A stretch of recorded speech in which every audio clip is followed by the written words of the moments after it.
Hey, what's up? I'm Liz, this Split City DIY, and today, just as I promised, we are going to be taking a look at some benchmarks of the Asus Strix GTX 1060. Now, I realize there are so many benchmark videos on YouTube right now, especially for the GTX 10 series GPUs, and so because of that, I kind of want to do something a little different, and what I'm going to do is, you may remember that previously in Reptar was this graphics card, and it is an MSI GT610, a small form factor, really low powered GPU.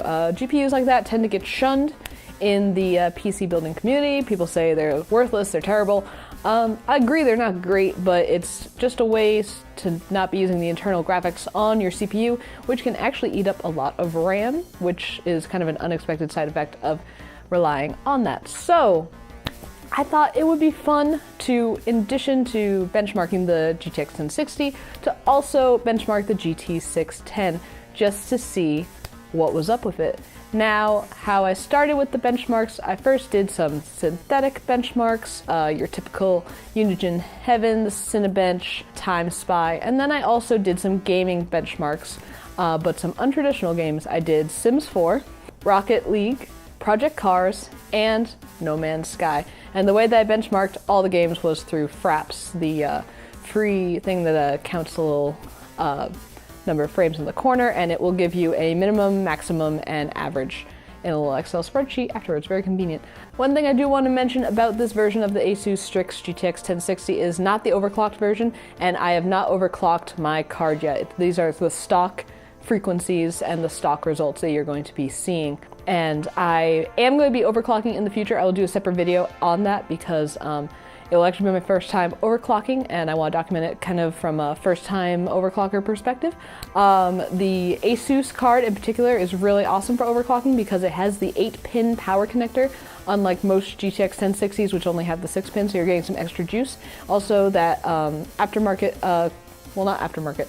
that custom cooler and PCB on the Asus card is also really hefty and can really do some effective cooling, unlike some of the smaller cards. Once you get past the 1070s, you kind of see some smaller cooling solutions, and the Strix, though, keeps it the same size cooler and PCB as their Strix 1070 and Strix 1080.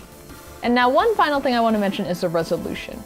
All of these benchmarks will run at 2560 by 1080, or as will probably be more common to say, 1080p at a 21 by 9 or ultra wide resolution. And now, finally, here are the benchmarks. So like I said, the synthetic benchmarks, and as you can see behind me, we have the Unigine Heaven benchmark frames. The average frames per second for the GTX 1060 was 91.7, with minimum frames at 30.9 and maximum frames at 196.6. Watching the 1060 chug through this benchmark, it was like it was just crunching through. I didn't see any stutter. It just killed it, and that was really awesome to see, knowing it's such a hefty benchmark and how this card just jammed right through. It was really impressive. What was not impressive was the GT610 performance, with an average frame rate of 2.3, a minimum of 1.7, and a maximum of 4.7. And believe me, I saw every single one of those 2 frames per second. It was like watching a clock tick by.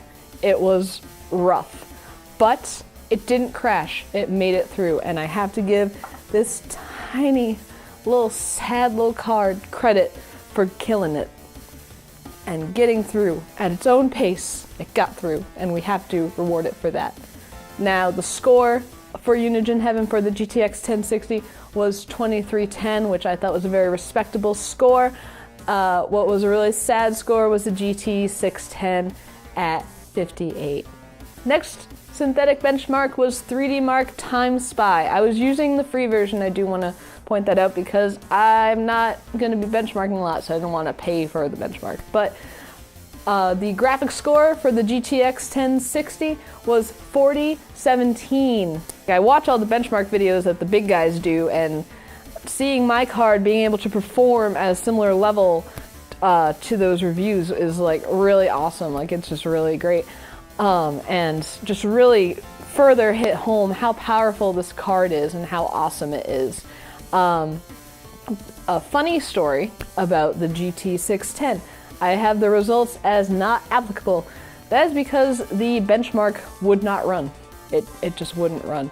I don't think it's compatible. I didn't look at the specs too hard, but I'm pretty sure it just is too weak. It was at this moment the future editing lens realized that 3D Mark TimeSpy is in fact a DirectX 12 benchmark, and the GT610 is a Fermi architecture card with limited DirectX 12 support, and perhaps that is why the benchmark would not run.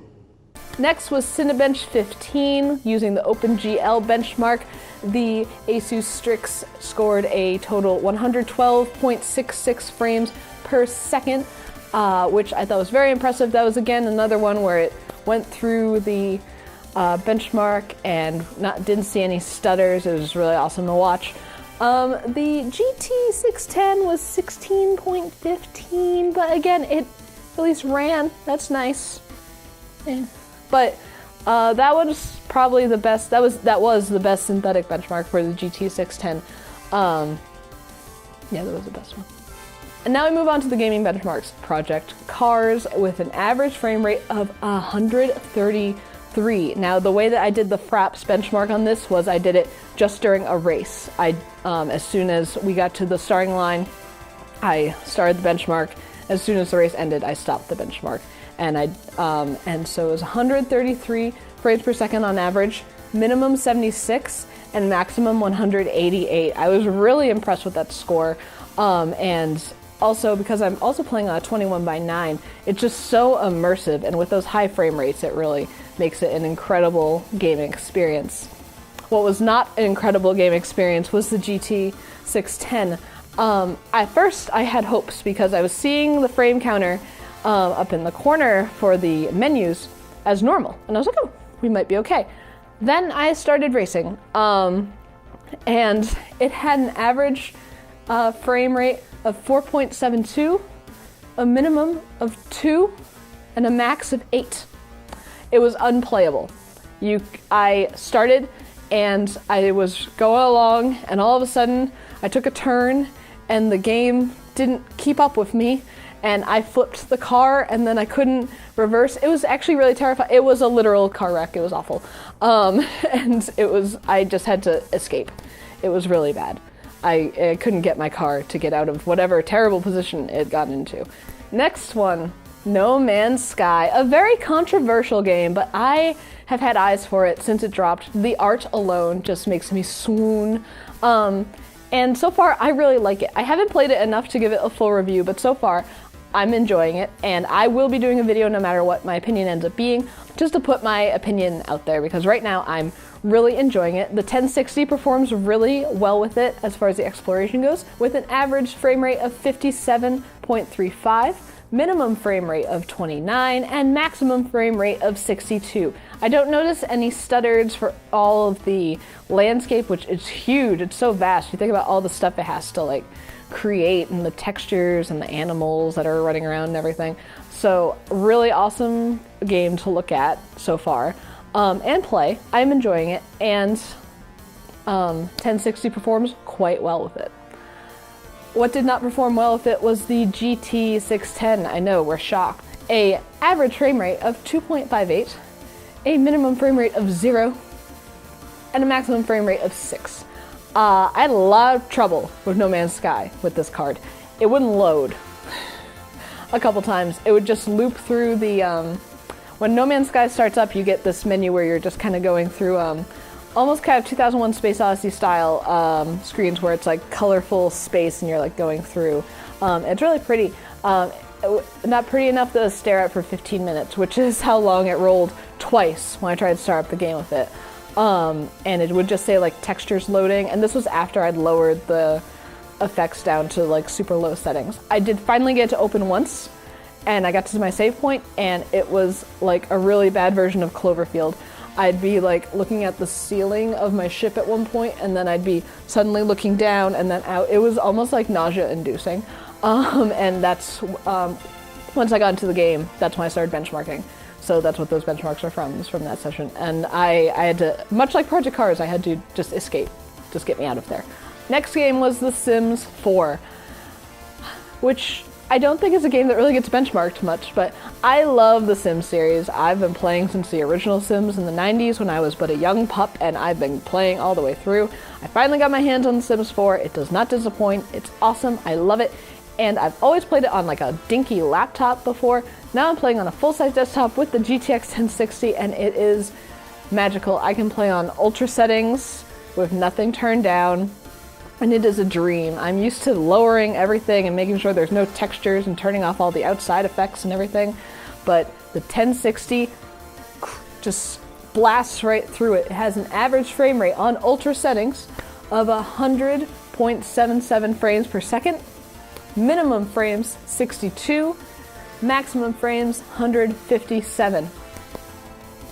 It's awesome. It's just so great. And as much as people will probably be like, that game is not like a gamer game, it's just, I think that game stuck out the most to me as far as the performance of the 1060, just because I have played The Sims for so long on mediocre gaming machines. So I just really noticed the difference with the 1060. The GT610, this is on ultra settings, had an average frame rate of 7.47, minimum of 3, and maximum of 12. I found this to be slightly playable, only again, as I said, because I've played it on such like terrible laptops before in the past. So I did take all the settings down, and I unfortunately did not benchmark it. I wasn't thinking. And it played well with it, actually. I was able to play it. So props to the 610. I'm sorry I don't have the benchmarks for that. It was at the end of my benchmarks that I did the Sims, so I didn't take down the benchmarks for the lower settings, but it did work and it was able to play. So it can play The Sims 4, at least. And last but not least, for the gaming benchmarks, Rocket League. This has quickly become one of my favorite games. It reminds me a lot of Mario Strikers, which was one of my favorite games on GameCube and Wii. It's just so fun. And the 1060, again, this is another one where it just hits it out of the park. Has an average frame rate of 158.35.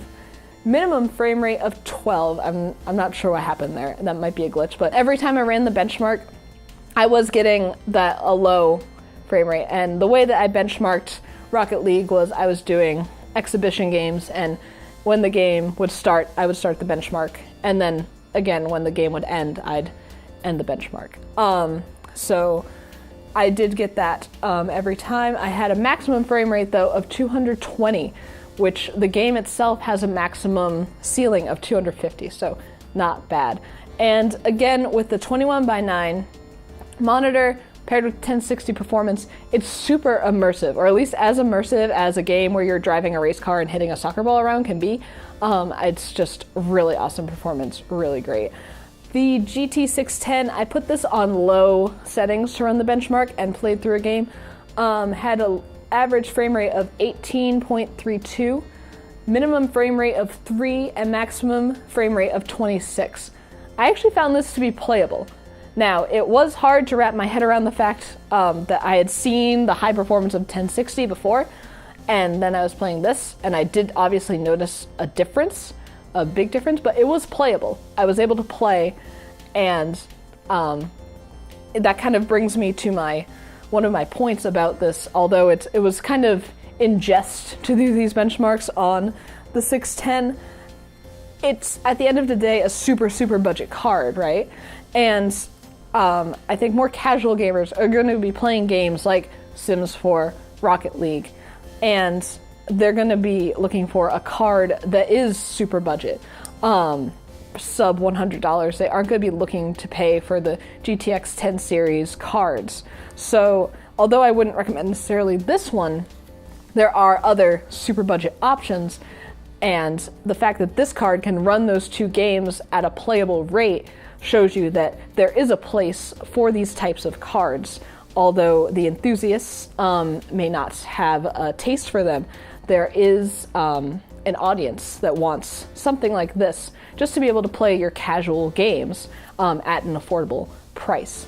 But the main point of this video is to give just such props to the Asus Strix GTX 1060. It is a beautiful card as far as performance goes, cooling, just overall an amazing card. And I think that if you're looking for a card that balances price, performance, cooling, and overclockability, if you're looking for a card in the GTX 10 series, I really recommend the Strix 1060 because it's just, the other 1060 cards, they have 6-pin power rather than 8, and they have smaller coolers, which if you're doing a small form factor build, that's great, but if you have a full tower, then this card will fill out, and Asus is doing the same custom PCB and cooler for the 1070 and 1080, so you're getting that same cooling on the 1060, and I just think it's a really nice balance of a card, and I can't recommend it enough. But that's all for this video. Let me know in the comments if you have a GPU in your system and what kind it is and why.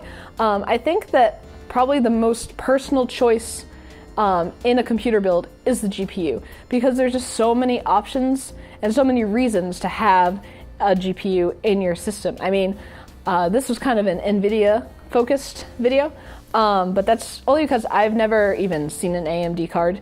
And so there's a whole other selection of cards out there. So let me know down in the comments what you're rocking and why. Also, let me know what you thought about the benchmarks, because this was my first time doing benchmarks, and I kind of took my own approach to it. Let me know what you thought about that. I'd love some feedback. And if that feedback is positive, feel free to toss me a thumbs up, or if it is negative, throw me those thumbs downs. I can take it. Find me on all the social media nonsense. Links are down below. And until next time, this has been Blitz City DIY.